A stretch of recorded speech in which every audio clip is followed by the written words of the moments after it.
তোমরা চলে গেলে মা আমার কিছুতেই যাবে না। ধরে নে, এটাই তোর পরীক্ষা। তোকে তো উত্তীর্ণ হতেই হবে বাবা। চল লোকনাথ, আমরা এগোই।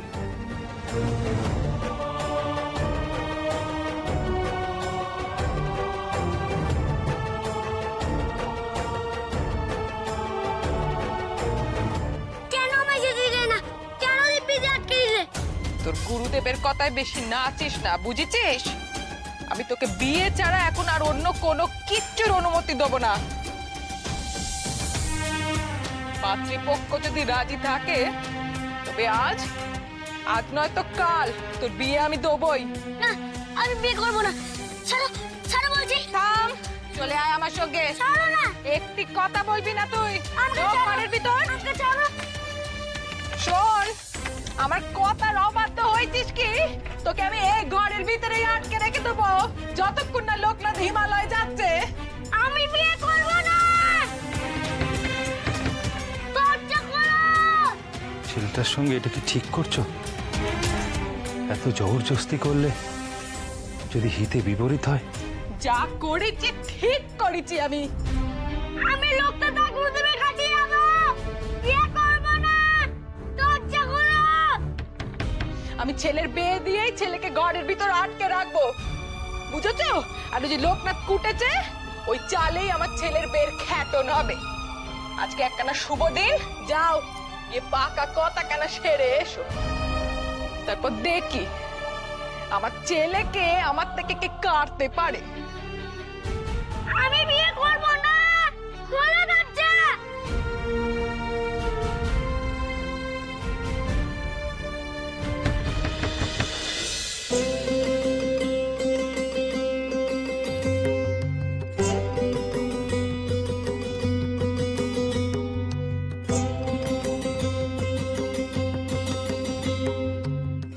তোমরা সবাই এসেছো?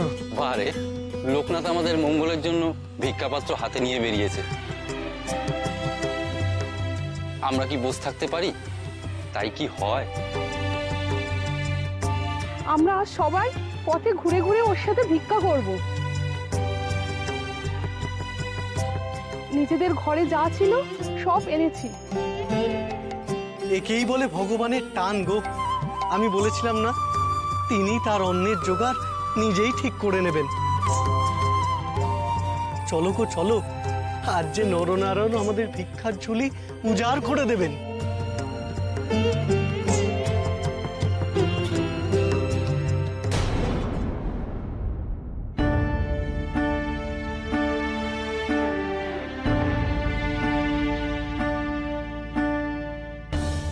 মনে জোর আন লোকনাথ।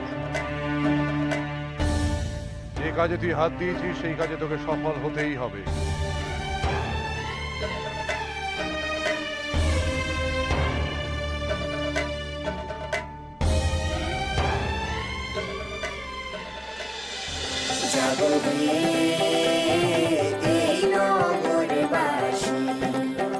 মুখে জয় রাধা শ্রী রাধা বইলা পোহাইল নিশি। যাবো রে এই নগরবাসী।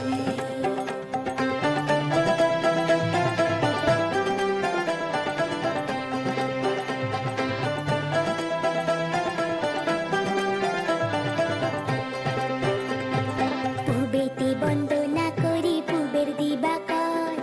একদিকে উদয় ভানু চৌদিকে প্রকাশ। যাবো হে এই নগরবাসী।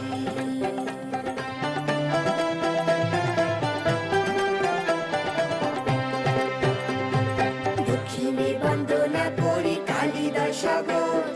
পাখি হইয়া উড়ে পড়ে নাবি বালুচর। যাবো হে এই নগরবাসী।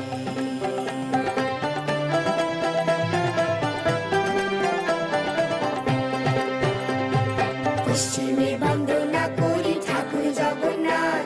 তার পাছে বন্দনা করি শ্রী গুরু চরণ পাঠ। যাবো হে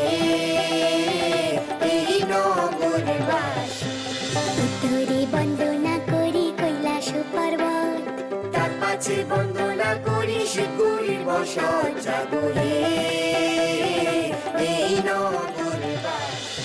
কারা গান গাইছে? বাইরে কারা গান গাইছে? এ তো আমার লোকনাথের গলা মনে হলো। কতদিন দেখিনি ছেলেটাকে। ঠাকুর, কতদিন দেখিনি ছেলেটাকে। না না, ছিছি ছিছি, আমি কি করছি?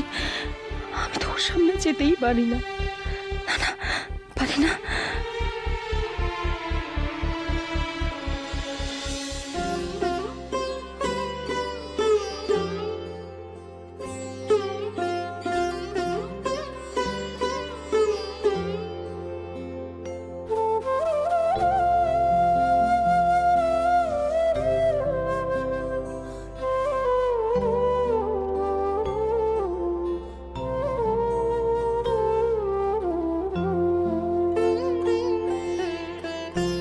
জয় জগন্নাথ দেবের জয়, জয় জগন্নাথ দেবের জয়, জয় জগন্নাথ দেবের জয়, জয় জগন্নাথ দেবের জয়।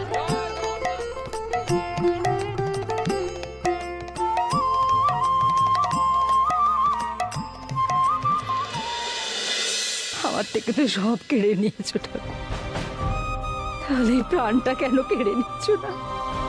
কি আশা, কি আশায় আমি আর এই রোগ নিয়ে বেঁচে থাকবো? এতদিন পরে আমার লোকনাথের আর আমি এমন পোড়ার রোগ বাঁধিয়েছি যে ছেলেটা সামনে গিয়ে দাঁড়ানোর শান্তি পর্যন্ত নেই। যদি গুরুমা হয়ে ওর জন্য কিছু করতেই না পারি, তাহলে আর বেঁচে থাকার অর্থ কি? কেন বেঁচে আছি? বন্দনা করি কৈলাস পর্বত, তার পাছে বন্দনা করি শিবগুড়ির বসন জাগো হে এই নগরবাস।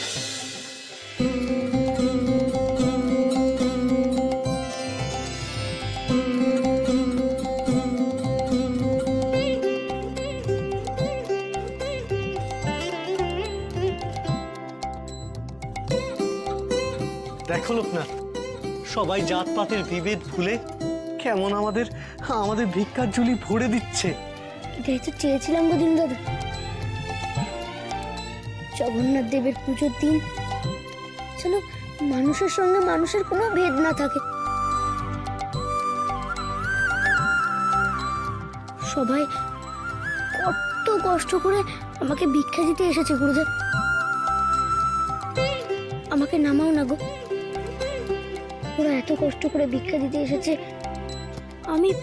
আমি ওদের ভিক্ষা নিতে পারবো না?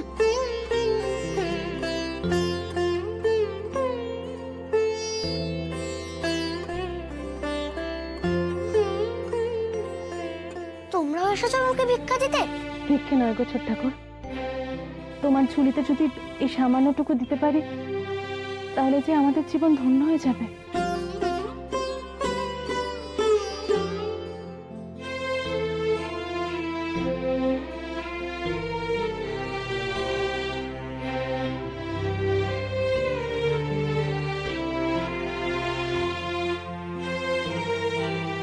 ছোট ঠাকুর, শুনলাম নাকি বলরাম ঠাকুর তোমাকে ভিক্ষে দেওয়ার নাম করে সারা দিন খাটিয়ে নিয়েছে।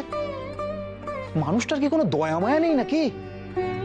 লোকনাথ তো আমাদের জন্য কম করেনি, তার সঙ্গে বলরাম ঠাকুর আর তার বউ যে এমন করবে ভাবতেও পারিনি। থাক না গো, তোমরা সবাই আমার পাশে আছো, এই অনেক। জগন্নাথ দেবের ভোগ পেতেই হবে গো। নিশ্চয়ই হবে। আমরা গরিব হতে পারি, কিন্তু ছোট লোক নই। কমলা দিদির হাতের রান্না আমরা খাবোই, তাই আমরা যে যা পেরেছি তাই এনেছি। তোমরা যা যা দেবে তাতেই ঈশ্বর তুষ্ট হবেন গো। কি ব্যাপার? পথের মাঝখানে তো ভিড় কেন? কি হচ্ছে নাকি এখানে? আমরা সবাই লোকনাথের সাথে জগন্নাথ দেবের পুজোর মাধুকরী জোগাড় করতে বেরিয়েছি চক্রবর্তী ঠাকুর। বটে তো, কারা মাধুকরী দিল? সবাই দিয়েছে, যার যা ক্ষমতা তাই দিয়েছে।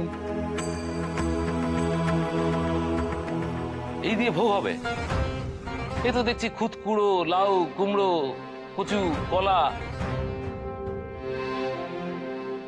ঠাকুরের অন্নভোগ তো চাল ডালে হয়, এই 5 মেশালি দিয়ে জগন্নাথ দেবের ভোগ রান্না করার স্পর্ধা হয় কি করে তোমাদের? কেন চক্রবর্তী মশাই, ভোগ মানে তো চালে ডালে মেশানো খিচুড়ি আর এই 5 মিশালি সবজি দিয়ে ঘ্যাঁট, এই তো ভোগের উপকরণ। শুনুন আচার্য মশাই, আপনি তো দুদিনের জন্য গায়ে এসেছেন। এই দুদিনের জন্য গ্রামে এসে গ্রামটাকে 5 মিশালি করে ফেলবেন মনে করছেন না? জাত ধর্ম সবকিছু এবার মাথায় উঠবে নাকি? বলি এইসব জিনিসের মধ্যে কোনটা ব্রাহ্মণের দেওয়া আর কোনটা অন্যের, সে ভাগ কি করা হয়েছে? এই যে এদের দেওয়া অন্ন তো এখানে মিশেছে, এসব দিয়ে কখনো ঈশ্বরের ভোগ হয়? শাস্ত্র তো আপনিও পড়েছেন, তাহলে কি করে এই সমস্ত ছেলে মানুষের যোগ দিচ্ছেন বলুন তো? শাস্ত্র পড়েছি বলেই জানি জাতপাতের বিচার মানুষ করে, ঈশ্বর নন। ঈশ্বর তো সবার মধ্যে মিশে আছে গো। দেখলে না, সবাই মিলে যখন রথের দড়ি হাতে নিল আর টানলো, তখনই তো রথ গড়ালো। সবার ভক্তির দান ঈশ্বরের ভোগে মিশে থাকলে ক্ষতিটা কি? ভিক্ষের এই চাল, লাউ, কুমড়ো, শাক পাতা একসঙ্গে মিশে আছে, এ দিয়ে কি আর অন্নভোগ হয়? এসব দিয়ে দেবতার নৈবেদ্য হয় বলে তো জন্মে শুনিনি। যা মা অন্নপূর্ণা ক্ষুধার্তের মুখে যোগান দেন, তাই হলো অন্ন। গ্রামের সবার ভক্তি একত্র হয়ে এই ঝুলিতে যখন জড়ো হয়েছে, তখন এর থেকে বড় নৈবেদ্য আর কি হতে পারে বলো? এই দিয়েই জগন্নাথ দেবের ভোগ হবে। তোমরা কিন্তু এসো জগন্নাথ দেবের ভোগ খেতে।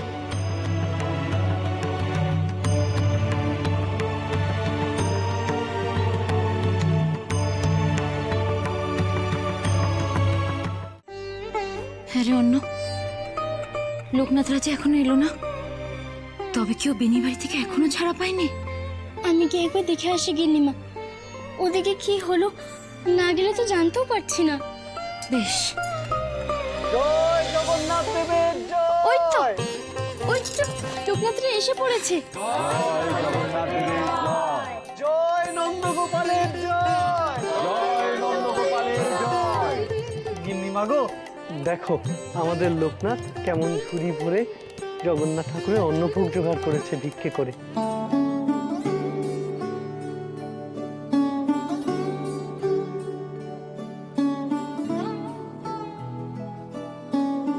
লোকনাথ, লোকনাথ, তোর জন্য যে বড় চিন্তা হচ্ছিল রে।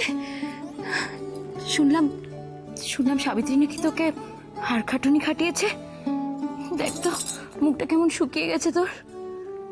আমার কিচ্ছু হয়নি গো, জগন্নাথ দেবের অন্নভোগ আজ হবেই। লোকনাথ যখন কথা দিয়েছে তখন তো ভোগ হবেই, তাই না?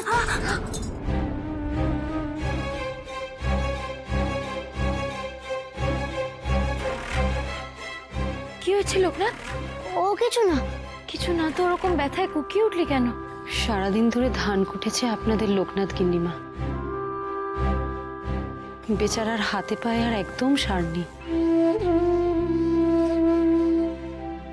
এত খাটুনির পরও সাবিত্রী কাকি আমাদের পুজোর সব চাল ডাল দেয়নি, মাত্র কয়েক মুঠো চাল দিয়েই বিদায় করেছে। ছি ছি ছি ছি, এরা কেমন মানুষ? একটা বাচ্চা ছেলের সঙ্গে প্রতারণা করলো। পুজোর দিনে রাগ করো না গো, সাবিত্রী কাকি বেশি কিছু দেয়নি, তাতে কি হয়েছে? দেখো না, গ্রামের মানুষ না তো দুহাত ভরে ভোগের উপাচার দিয়েছে গো। ঝুলি তো আমাদের উপচে পড়ছে গো একেবারে। ঠিক কথা লোকনাথ, এই অনেক। এই আকালের মধ্যেও যে আমরা ঠাকুরকে অন্নভোগ দিতে পারছি, সেটাই তো বড় কথা। কিন্তু কমলা কি একা এত রান্না করতে পারবে? গিন্নিমা, এর আগেও তো আমি অনেকবার ভোগ রান্না করেছি, ওতে আমার কোনো অসুবিধা নেই, আমি ঠিক সামলে নেব। আমাকে কেউ একজন হাতে হাতে যোগান দিলেই হবে। মালতী, তুই বরঞ্চ আমাকে একটু হাতে হাতে সাহায্য করিস। দিদি, তুমি কি বলছো? আমি কি করে? কেন রে, তোর আবার কিসের অসুবিধা? দিদি, পুজোর ভোগ তো ব্রাহ্মণ গিন্নিরা করে, আমি তো নিচু জাত দিদি। আমি বরং ওই পুজোর বাসন ধুয়ে দেবো আর উনুন সাজিয়ে দেবো, কাটাকুটি যা আছে সব করে দেবো। তোমরা দেখছি সময়ের সাথে সাথে নিজেদের একটুও বদলালে না। এই উঁচু নিচু ভেদাভেদ ঘোচাবার জন্যই তো লোকনাথ এত লড়ছে। ঈশ্বর তো সবার, তাই ঈশ্বরের কাজকে নিয়মের বেড়া জালে বেঁধে তোমরা নিজেদের পথ নিজেরাই রুদ্ধ করছো। কবে যে তোমাদের মনের এই সংস্কার দূর হবে ঈশ্বরই জানে। আজ যখন ঠাকুরের ভোগের জন্য আমাদের ছোট ঠাকুর আমাদের সবার ঘর থেকে অন্ন নিয়েছেন, তখনই না সব ভেদাভেদ একেবারে ঘুচে গেছে আচার্য মশাই। শুধু মনের খুঁতখুঁতানি দূর হতেই যা সময় লাগছে, সেও একদিন চলে যাবে দেখবেন। কিন্তু সন্ধ্যের আগেই যে রান্না শেষ করতে হবে, একা কমলা তা পারবে কি করে? কাউকে তো চাই যে হাতে হাতে সাহায্য করবে কমলাকে। কেন? একজন তো আছে যে মায়ের ভোগ রান্না করতে পারবে। তুই কার কথা বলছিস লোকনাথ? কেন গো? গুরুমা। গুরুমা তো খুব ভালো রান্না করতে পারে। তোর গুরুমা যদি আমাদের রান্নায় হাত লাগায় তাহলে তো চিন্তার কোনো কারণই থাকবে না রে। গুরুমার কাছ থেকে তো ভিক্ষার অন্ন নেওয়া বাকি আছে। আমি যাই, গিয়ে গুরুমাকে প্রণাম করে আবদার করে নিয়ে আসি। হ্যাঁ ছোট ঠাকুর, সেই ভালো। এই গ্রামে তো উনি একমাত্র আছেন যে জাতপাতের বিচার করেন না। কিন্তু আজকাল উনি কেমন দূরে দূরে থাকেন জানো তো, সবার থেকে এড়িয়ে এড়িয়ে চলেন সবকিছু, কারোর সাথে কথাও বলে না। গুরুদেব, গুরুমা কেন সবার সঙ্গে মেশে না? তুমি কি কিছু জানো? এই প্রশ্নের জবাব তো আমিও খুঁজছি রে লোকনাথ। ফিরে আসার পর থেকে সর্বমঙ্গলার ব্যবহার আমার কাছেও ধাঁধার মতো ঠেকছে। সত্যিই তো, আমি এসেছি জেনেও গুরুমা তো একবারও আমার কাছে এলো না। আমার ডাকেও সে দরজা খুলে বাইরে আসেনি লোকনাথ। বুঝেছি, গুরুমা কেন সামনে আসেনি। তুই বুঝেছিস উনি কেন আসছেন না? কেন রে? অভিমান হয়েছে গো। আমি এসে থেকে তো তার কাছে একবারও যাইনি, তাই রাগ করেছে। ঠিক আছে, আমি এক্ষুনি যাচ্ছি।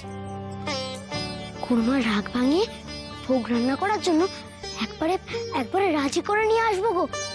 তোমরা দাঁড়াও, আমি এক্ষুনি আসছি।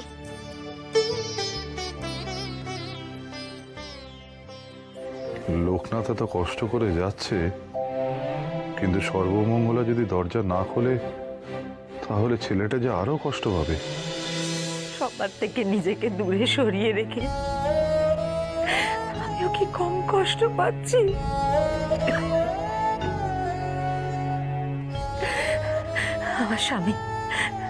আমার স্বামী যতই নিজের আদ্যশ্রাদ্ধ করে চলে যান না কেন,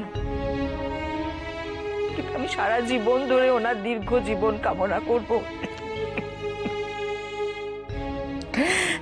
আর আমার লোকনাথকে তুমি দেখো ঠাকুর, ও যেন দীর্ঘ জীবন পায়, দীর্ঘজীবী হয়। তুমি ওকে দেখো। গুরুমা, ও গুরুমা, শুনছো? একবার বাইরে এসো না। লোকনাথ এসেছে ঠাকুর, তার মানে ও দীর্ঘজীবী হবে। তুমি অন্তর্যামী ঠাকুর, তুমি অন্তর্যামী। ও গুরুমা! লোকনাথ এলি বাবা? লোকনাথ! হ্যাঁ গো গুরুমা, আমি এসেছি, দরজাটা খোলো না গো। এই তো।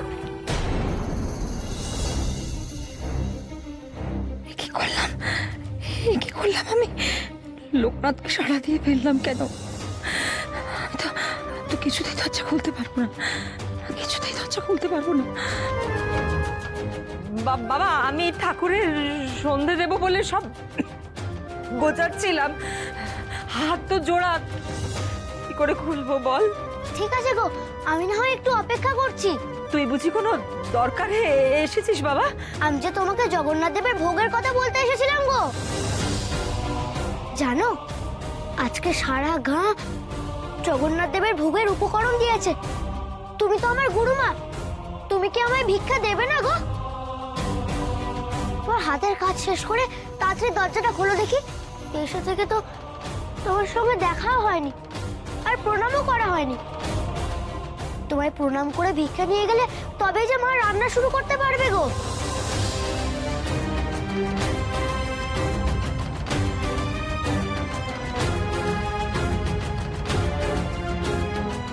লোকনাথের জেদ আমি জানি, আমি যতক্ষণ না দরজা খুলছি ও কিছুতেই এখান থেকে যাবে না।